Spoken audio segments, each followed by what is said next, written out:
Just on the question of tessitura, it's interesting that at Salem they're in the process at the moment of gradually lowering it. Yeah. I think because of course there's no absolute in that either. And when Salem started recording, and certainly the recordings from the 50s, which were the first to become very famous, it just so happened that it suited the community at that time to sing in this rather fluty, high-placed way. Yeah. And it's verging on a falsetto at the time. You know, it's that absolutely sort of thing. Yeah. And then, but of course, as the community gets older, they're finding it more and more difficult to do that. And of course, and even young people coming in, the structures are actually different nowadays. Because of course, the chant until Salem. In the early 19th century, the chant wasn't one thing. It was, it ramified in the days when communications weren't great, when haphazard, things developed in their own places. And they went through all sorts of different... Mary was a fount of information on all this, how the chant slowed down and speeded up in different periods. So you always have, if you're trying to be absolutely authentic, you always have to perm time and place. How fast is the chant at this point? How slow is the chant? Where am I?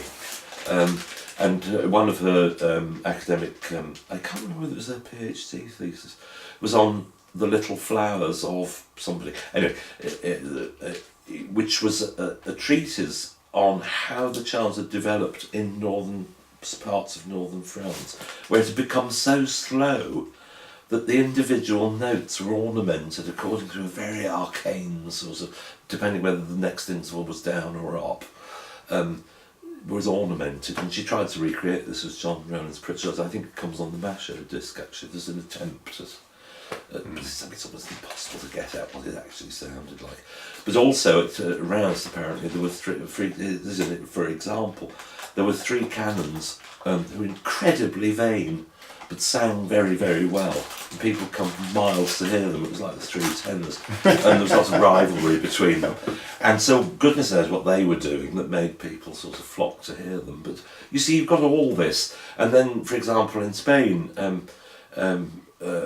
later on, in the sort of early 16th century, you've got the chant being sung very slowly, and at funerals, apparently, being sung a semitone apart, the different sides of the choir. So that Mary would surround this work of, which is basically the Salem tradition, the way the chant was universalised in the 19th century, which was dying after Vatican II. She's then encased this in this sort of wider culture of more colourful things. And part of that was the surgical drama. Very often, her weekends she'd build around... we'd do Mass each day, and we'd do Compline and Vespers.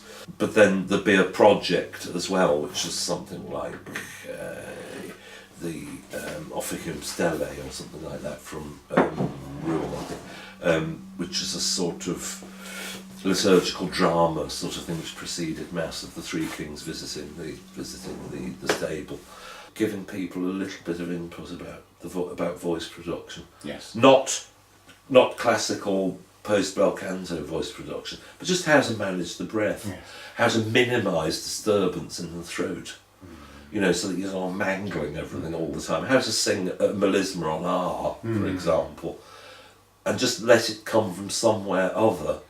The idea of a true legato, not a sort of portamento legato, but a legato that actually involves the thing coming from further down in the body, where you're not sort of defining everything in the throat, and where you pass from one note to another with no vent in the throat whatsoever. I often give them Mass 12 Kyrie. Kyrie, and just the idea that you can sing that descending fifth without going that it is essentially an oral tradition, an aural tradition, and so really you're meant to grasp these things not with the intellect but with the sort of the right side of the brain, you know what I mean? And that helps the whole idea of shapes as well.